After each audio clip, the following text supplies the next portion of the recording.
Oui, Monsieur le Président, je réagis plus que je n'introduis, entre guillemets, le débat. Moi, j'avais plutôt compris que nous aurions un débat de fond et qu'on va avoir, et donc je vais réserver un certain nombre de mes propositions, de mes commentaires au moment de l'orientation budgétaire.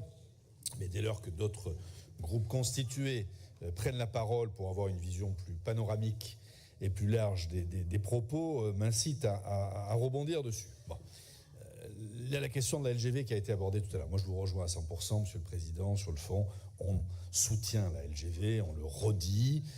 Et moi, j'en profite pour regretter les agissements de part et d'autre ce week-end, avec, quoi qu'on puisse dire, des exactions contre les forces de l'ordre, contre les pompiers, avec des occupations illégales de terrain. Moi, nous condamnons avec la plus grande fermeté ce qui s'est passé ce week-end, notamment à l'Hermé Musset, avec des scènes des fois assez hallucinantes dont on a maintenant l'habitude, qualifié de zadiste à un moment, aujourd'hui c'est les soulèvements de la terre. Tout ça ne peut plus durer, ce n'est pas possible. Et quand j'entends un certain nombre d'élus qui cautionnent ça, tout fiers d'arborer leurs écharpes tricolores à côté de gens qui caillassent et qui s'en prennent aux forces de l'ordre, ce n'est pas tolérable. Ça, c'est le premier point. C'est fou, hein, monsieur. Vous n'étiez pas là hier ni avant-hier, donc on ne peut pas raconter n'importe quoi. Moi, j'ai vu des images et un communiqué de la région, de la préfecture. Mais vous me raconterez dans le détail. Oui, on peut. Continuez. C'est pas vous qui êtes visé. Premier point, Nicolas, sur la LGV. Deuxième point, je trouve assez lunaire quand même l'intervention des uns et des autres pour nous faire croire à ce qui est une escroquerie intellectuelle que le nouveau Front Populaire a gagné les élections. C'est un mensonge. C'est un mensonge. C'est une escroquerie intellectuelle. Ou alors on n'a pas la même méthode de calcul. Moi, mais je comprends que ça vous égratigne. Hein. Je comprends que ça vous égratigne. Il n'y a pas de majorité dans ce pays. C'est à qui est le plus majoritaire dans la minorité. Mais quand on fait des additions, oui, attendez, vous n'allez pas être déçus par la fin. Aujourd'hui, on compte 193 personnes élues qui soutiennent le nouveau Front Populaire. Elle est où la majorité? À côté de ça, mais je comprends que ça vous embête. Les législatives qui perd gagne. Non, mais monsieur, je sais pas, il suffit de prendre un crayon, un tableau et faire des additions. Laissons Nicolas Florian poursuivre. Merci, Monsieur le Président, pour votre sagesse historique. Continuons le calcul, pardon. C'est 72 députés à Delphi, c'est les plus nombreux de votre coalition. On s'en fout. Les plus nombreux, 66 du PS, 38 des Verts, 17 Gauche démocratique. C'est ça la coalition de l'NFP. Mais si aujourd'hui on additionne les députés de la République En Marche, les Républicains, le groupe Horizon et le Modem, c'est 211. C'est 211, madame. 100% des perdants ont tenté leur chance. Dans tous les sens. Vous avez d'un côté 193 députés qui soutiennent le nouveau Front Populaire. Nicolas Florian, je ne suis pas sûr que débattre de ce qui concerne l'Assemblée nationale, on en pense chacun ce qu'on veut. On nous en parle ça ici. soit intéressant. On nous en parle ici. Revenez, s'il vous plaît, aux OB. Oui, d'accord, mais enfin, le débat était porté là-dessus. Donc je referme la parenthèse, parce que tout le monde reprendra un papier, un crayon, une petite machine à calculer, et je vous épargne le nombre de voix au second tour. Je vous l'épargne. Bon. S'agissant de notre Barnier séance. est arrivé 5e avec les LR, Monsieur Florian. Notre séance. On arrête d'intervenir. S'agissant de notre séance, moi je veux saluer le courage de Michel Barnier. Voilà. Je salue le courage de Michel Barnier.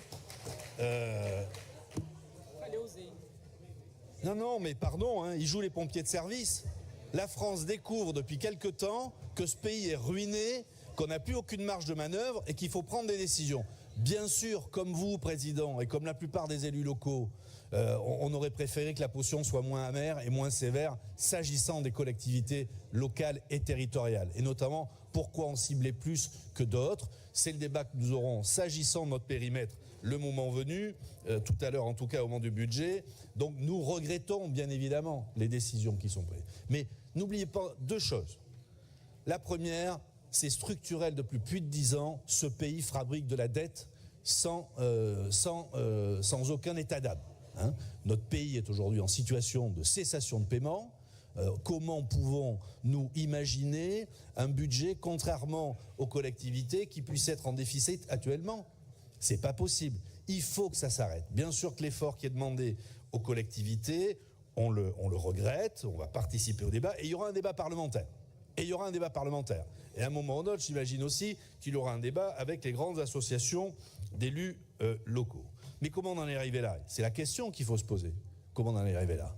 Une dette qui explose, des chèques et une politique de sous-prorage qui explose.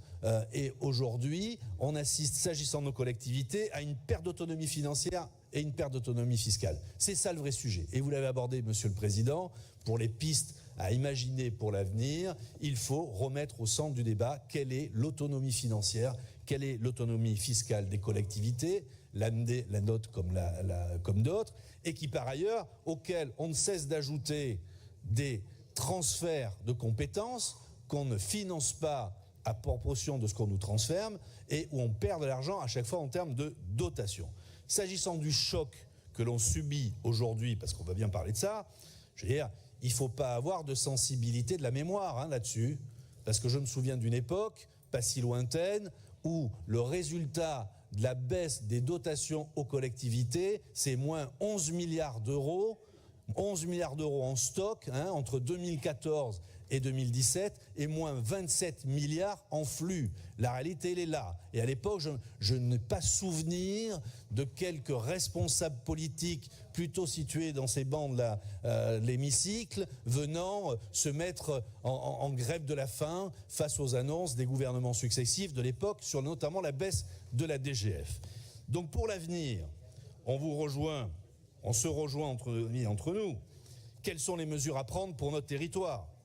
Nous en proposerons un certain nombre au moment du débat budgétaire. Je mets simplement à notre réflexion collective au moins 3 orientations que nous développerons le moment venu.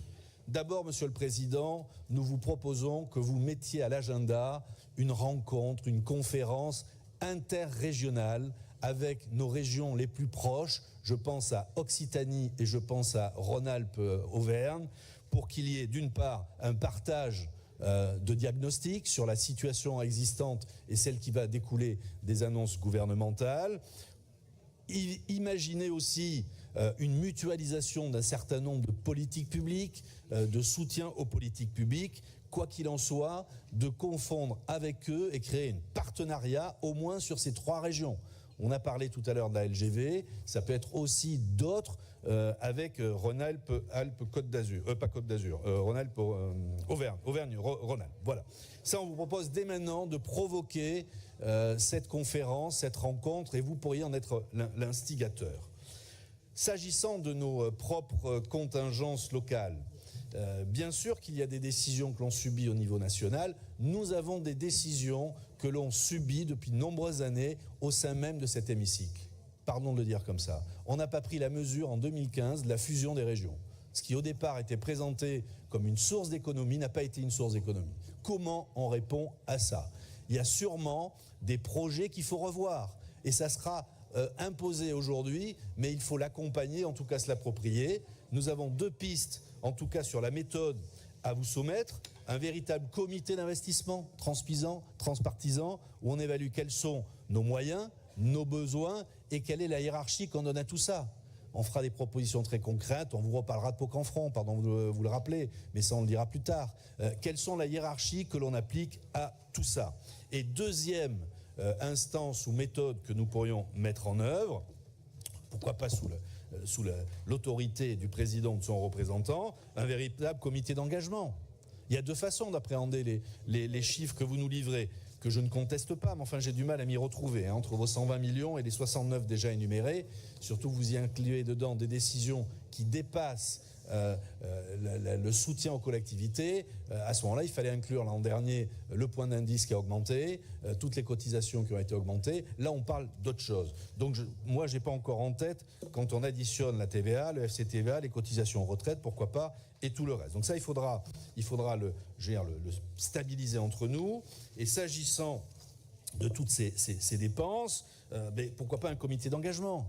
Quelle est notre politique en termes de soutien aux tiers? Quelles sont nos propres politiques internes? Il y a sûrement des... Et il faudra faire des économies. Et là, il y a deux façons d'imaginer les choses, hein, où c'est un coup de rabot général, moins 5%, et on retrouve les chiffres que vous nous présentez. Moi, je ne suis pas partisan de cette méthode, mais pourquoi pas? Ou quelque chose plus détaillé dans le pointillisme, je serais tenté de vous dire. Et à ce moment-là, il faut s'en donner les moyens. Moi, je finirai par quelque chose que nous revendiquons un certain nombre. À quand la République des territoires? Comment pouvons-nous peser face, vous ciblez Bercy, mais c'est l'intelligentsia totale qui est en cause. Nous sommes des Girondins. Bien sûr qu'il faut un État central, mais nous sommes des Girondins. Et à quand la République des territoires? Réclamons plus d'autonomie fiscale, plus d'autonomie financière. Arrêtons de subir les décisions déportées de l'État. À vous de peser, vous faites partie des grands acteurs locaux des collectivités territoriales. Engagez-vous, fédérez autour de vous, et nous serons en soutien pour réclamer un vrai Big Bang institutionnel à l'État sur le poids des collectivités et les politiques publiques qui leur sont assumées.